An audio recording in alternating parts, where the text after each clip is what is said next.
মনভরা স্বাদে গড়া বেলাল। নিউ সিমেন্টারি, এক্সেলেন্স ইন কোয়ালিটি। 10 বছর হয়ে গেছে তুমি ইলিশ মাছ খাও না।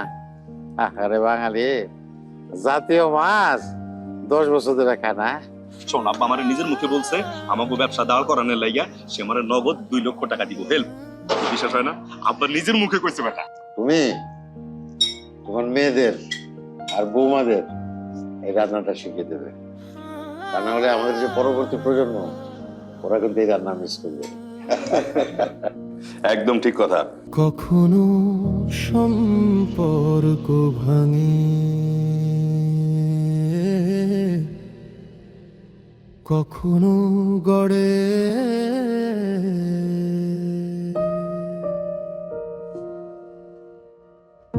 কখনো নিজেদেরই চিনতে পারি না। এই জীবনের ভিড়ে, এই শহরে হাসি কান্না বিশ্বাস অবিশ্বাস সব কিছুর পরেও হাত ধরি আমরা। দিনের শেষে বুঝে যাই আমরাই মধ্যবিত্ত পরিবার। সব বদলে গেলে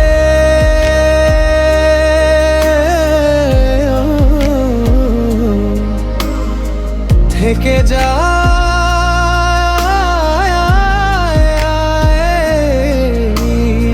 ঘর।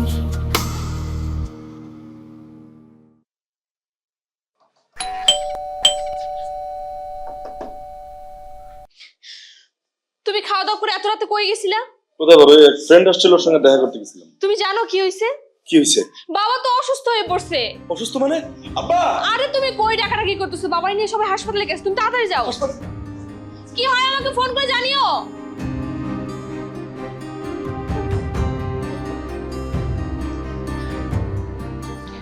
অনেক আগেই ওনাকে বলেছিলাম এনজিওগ্রামটা করাতে, কিন্তু এই অসুখটাকে কেন উনি অবহেলা করলো আমি ঠিক জানি না।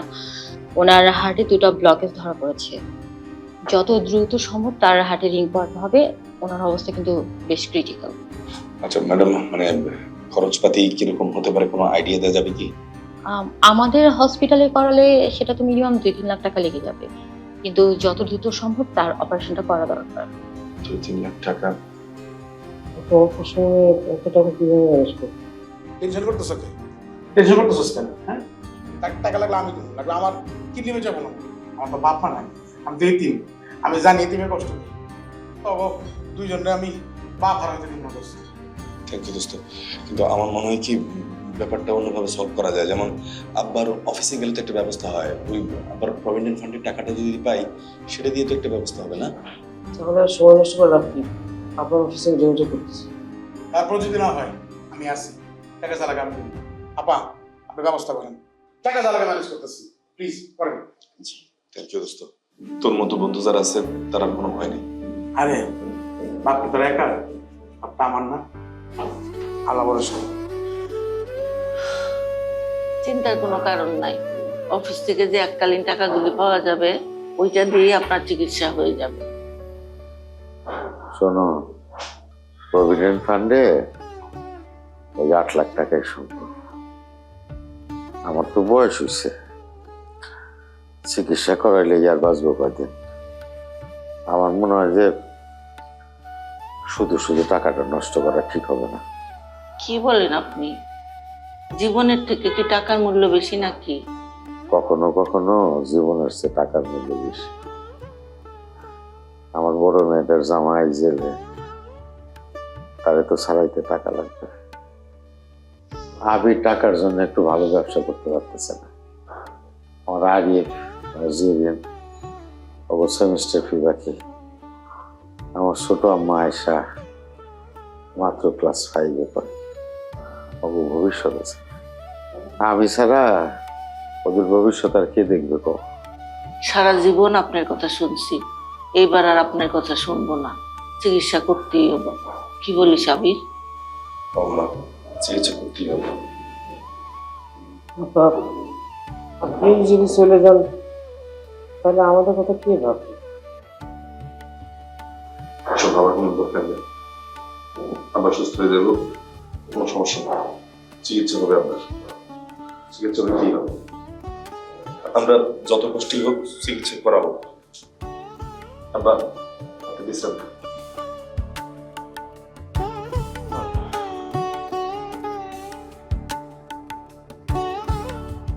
চিকিৎসার পিছনে সব টাকা খরচ হয়ে গেলে পরিবার নিয়ে আরো বড় বিপদে পড়তে হবে। না, আমাকে এখনই হাসপাতাল থেকে পালাতে হবে। নিজে বাঁচতে গেলে পরিবারটাকে বাঁচাতে পারবো না, এখনই পালাইতে হবে আমাকে।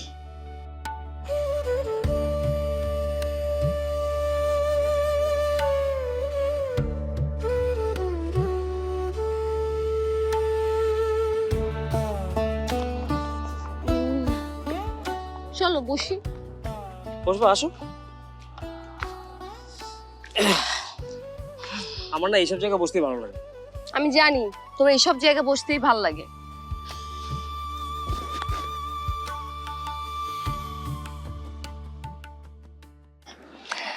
এবার বলো তোমার বিজনেসের আপডেটটা কি? আমি তো কিছুই জানি না। শোনো, ব্যবসার আগে তো ব্যবসার সাফল্যের গন্ধ পাইতেছি, বুঝছো? আমি তো দেখতেছি সামনে প্রফিট আর প্রফিট। আমার একটা ফ্রেন্ডের সাথে সব ধরনের প্ল্যান করে ফেলছি, ও আর আমি মিলে শুরু করব। খুব শর্টকাটে আমি বিজনেস ম্যাগনেট হয়ে যাচ্ছি। ওয়াও, এটা তো তাহলে খুব গুড নিউজ। আমার বয়ফ্রেন্ড শর্টকাটে বিজনেস ম্যাগনেট হচ্ছে। হ্যাঁ, জান, একটা কবিতা আছে না, বিশ্বে যা কিছু মহান সৃষ্টি চির কল্যাণকর, অর্ধেক তার করিয়াছে নারী, অর্ধেক তার নর। তুমি যদি আমাকে ইন্সপিরেশন না দিতা তাহলে আমি ব্যবসা কখনোই এই বুদ্ধি মাথায় আসতো না। উল্টা আমি হতাশ প্রেমিকের মতো রাস্তায় রাস্তায় ঘুরতাম। আচ্ছা শোনো না জান, বিয়ের পর আমরা দুজন না প্রচুর দেশ বিদেশে ট্যুর দিব। মানে মানে আমরা বিয়ের পর প্রতি মাসে নতুন নতুন দেশে যাব। হ্যাঁ, টুরিস্ট কাপল হিসেবে আমাদের নাম গিনিস বুকে রেকর্ড হয়ে যাবে। হ্যাঁ। আচ্ছা জান, কি? এই যে আমরা যে এত এত স্বপ্ন দেখতেছি, এগুলো কি পূরণ হবে? আরে আমরা বিয়ের পরে দিনই হানিমুনের দেশে বাইরে চলে যাব, বুঝছো? আচ্ছা জান, তোমার কি পাসপোর্ট আছে? কি কথা বলো, আমার পাসপোর্ট কেন থাকবে না? অবশ্যই আছে। ও আচ্ছা, আমার না পাসপোর্ট নাই, আমি গরিব, পাসপোর্ট করতে হবে আমার, তা নাহলে বিদেশ যাবো কেমনি? এটা কোনো ব্যাপার না, এটা তুমি আমার উপর ছেড়ে দাও। আমি একটা কাজ করব, আমি কালকেই তোমার পাসপোর্ট বানানোর জন্য ব্যাংকে টাকা জমা দিয়ে দিব, ঠিক আছে? বাহ, তাহলে তো হয়েই গেল। তাহলে একটা কাজ করি না, আমরা আমাদের বিয়েটাও দেশের বাইরে করি। দেশের বাইরে? হ্যাঁ, দেশের বাইরে কেন? কারণ আমাদের বিয়েটা তো পৃথিবীর মধ্যে একটা বিগ বাজেটের বিয়ে হবে। এই বিগ বাজেটের বিয়েতে আমরা সব ধরনের সেলিব্রিটিদের একসাথে গ্যাদার করবো। তুমি একটা কাজ করো, তোমার পছন্দের সেলিব্রিটিদের একটা লিস্ট তৈরি করো, আমি এখনই অ্যাডভান্স পাঠানো শুরু করি। তুমি কি আমার সাথে মজা নিচ্ছ? একটু মজা নিতেইছি, কারণ কি আমি বাস্তবসম্মত কথা বলে না তুমি বোরিং ফিল করো, তোমার ভালো লাগে না। তাই তোমাকে আনন্দ দেওয়ার জন্য তোমার মতো করে একটু কথা বলতেছি। তোমার সাথে না আসলে হবে না, তোমার সাথে সিরিয়াস কোনো কথা না বলাই যায় না। দূর, আমার না ভালো লাগে না। আরে কই যাও? জাহান নামে যাই, ছাড়ো। দাঁড়াও দাঁড়াও, তুমি একা চিনবে না, আমি তোমাকে আগে দিয়ে আসবো। সবসময় ফাইজলামি করতে হয়। আরে বুঝতে পারতেছো না তো, যার নাম কি এখানে নাকি? ও জান, তোমাকে তো বলতেই ভুলে গেছি, নেক্সট সানডে আমাদের ফ্লাইট। এই রবিবার যাচ্ছ? হ্যাঁ। ও, খালি কি চেক আপ করে দিয়ে যাবা নাকি ঘুরবাও? হ্যাঁ, মানে মেইনলি বাবা চেক আপ করাতেই যাচ্ছি, সাথে একটু মারও চেক আপ করা ফেলবো, আর একটু টুকটাক শপিং ঘোরাঘুরি। ফিরবা কবে? কয়দিন থাকবা? ফিরবো কবে এটা আসলে এখনো প্ল্যান করি নাই। আসলে একটু ঘোরাঘুরির প্ল্যান আছে তো, 15 দিন তো যাবেই। ও না, মানে তোমার একটা কথা বলতাম। আচ্ছা বাদ দাও। এই কি কথা বলো? কিছু না, এই আর কি, চলো। ও বুঝতে পারছি। আচ্ছা শোনো, আমি বাইরে যাচ্ছি তো কি হয়েছে, তোমার ব্যাংক অ্যাকাউন্ট নাম্বার আমার কাছে আছে না? আমি তোমাকে কালকে কিছু টাকা পাঠিয়ে দেবো। আমি তোমার কাছে টাকা চাইতেছি না তো। আমি কি বোকা? আমি কি কিছু বুঝি না? আর আমি বুঝি না তুমি আমাকে আপন ভাবতে পারো না কেন?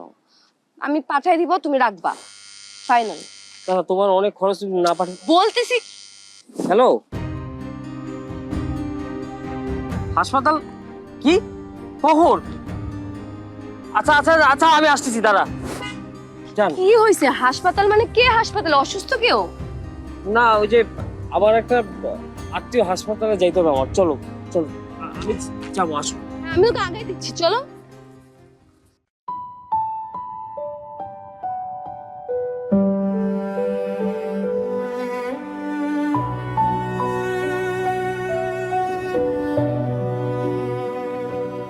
কখনো নিজেদেরই চিনতে পারি না,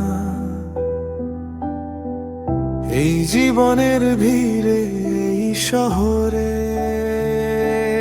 হাসি কান্না বিশ্বাস অবিশ্বাস সব কিছুর পরেও হাত ধরি আমরা। দিনের শেষে বুঝে যাই আমরাই মধ্যবিত্ত পরিবার। চোখ ঘুরলে গেল থেকে যায় এই ঘর।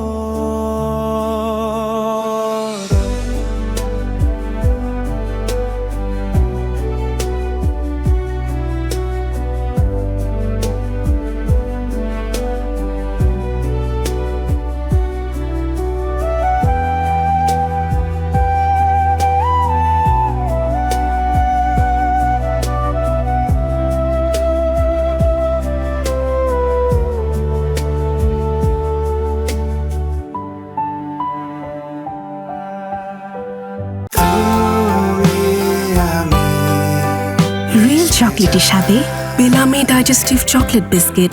Taste the magic, feel the connection. কখনো নিজেদেরই চিনতে পারি না, এই জীবনের ভিড়ে এই শহরে। হাসি কান্না বিশ্বাস অবিশ্বাস সব কিছুর পরেও হাত ধরি আমরা। দিনের শেষে বুঝে যাই আমরাই মধ্যবিত্ত পরিবার। সব বদলে গেলেও